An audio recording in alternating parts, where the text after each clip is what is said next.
The Secretary-General told the Council that he visited the region with a clear understanding of the realities on the ground and that a national ceasefire would not be possible amid a full-scale ongoing attack in Ukraine's east, focusing instead on the dire plight of civilians, particularly at Mariupol's Azovstal plant. Together, the United Nations and the ICRC are leading a humanitarian operation of great complexity, both politically and in terms of security. It began on 29 April and has required enormous coordination and advocacy with the Russian Federation and the Ukrainian authorities. So far, 2 safe passage convoys have been successfully completed. In the first, concluded on 3 May, 101 civilians were evacuated from the Azovstal plant, along with 59 more from a neighboring area. In the second operation, completed last night, more than 320 civilians were evacuated from the city of Mariupol and surrounding areas. A third operation is underway, but it is our policy not to speak about the details of any of them before they are completed, to avoid undermining possible success. He expressed hope that what he called silent diplomacy and continued coordination with Moscow and Kyiv would lead to more humanitarian pauses to allow civilians safe passage from the fighting and for aid to reach those in critical need.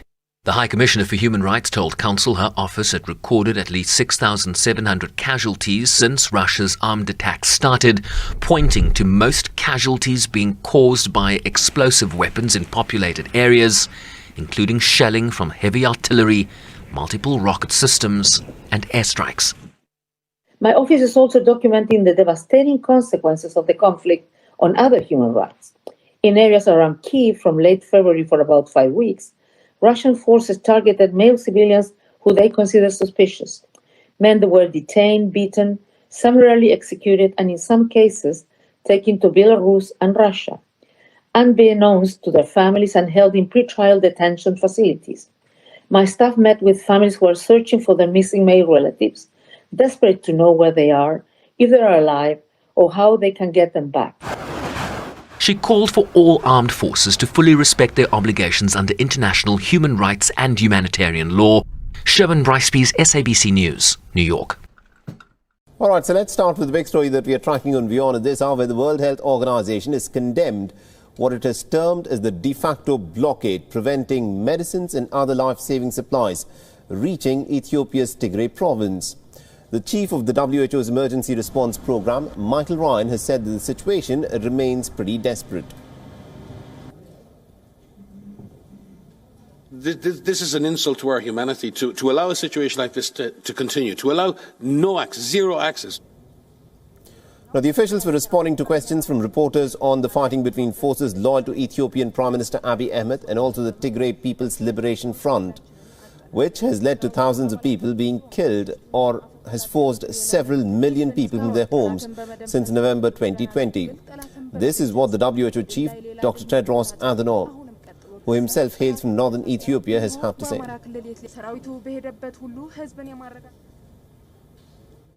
That's so dreadful and unimaginable during this time, 21st century, when a government is denying its own people for more than a year food and medicine and the rest to survive. But the organization, however, has said that they had been permitted to send medication to other regions of Ethiopia, but it had not been allowed to send any into Tigray province since last July. The doctors in the region were being forced to use expired drugs, and even those were actually running out.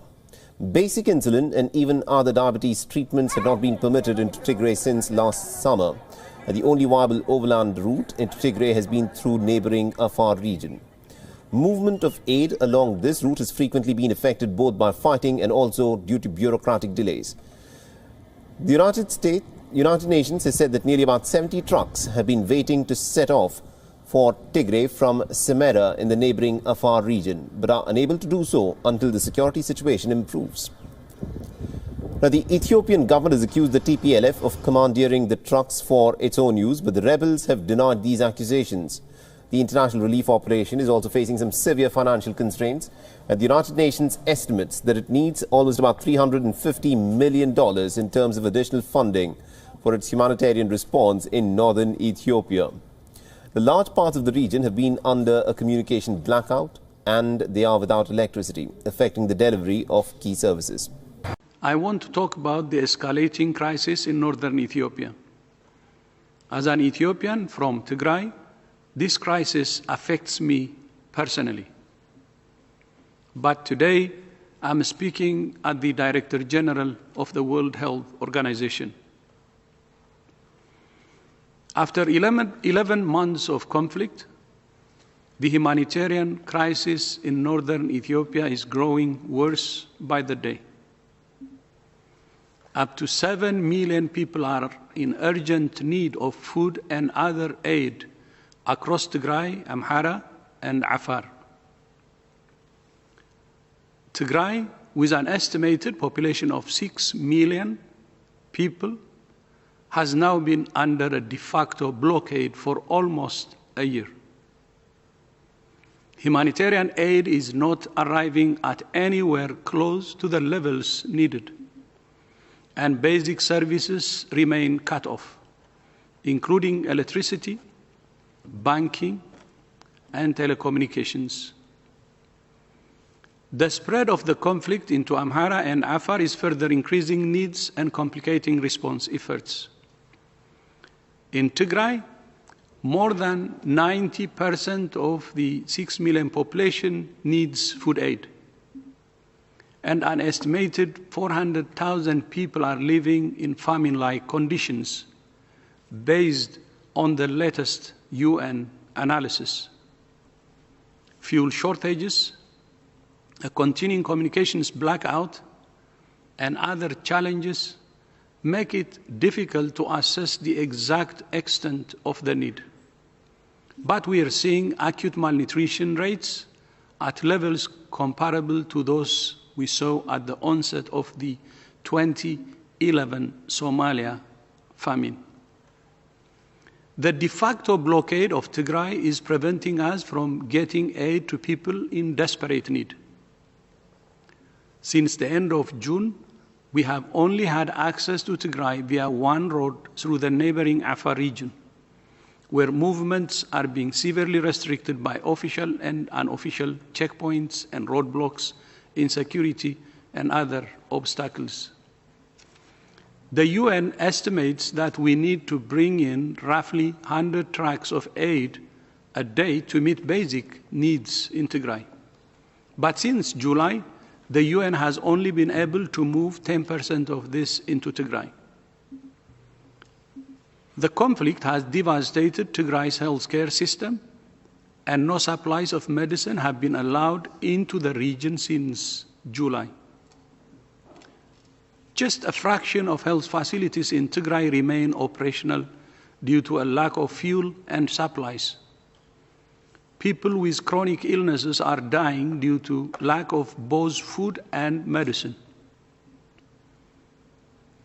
Nearly 200,000 children have gone without critical vaccinations. When people do not have enough food, they are more susceptible to deadly diseases as well as the threat of starvation, and that's what we are now seeing in Tigray. WHO will continue to do everything we can to provide essential life-saving support to all those affected by this crisis. WHO and our partners ask for unfettered access to the affected regions. The lives of millions of people are at stake. Margaret, back to you. Thank you, Dr. Tedros.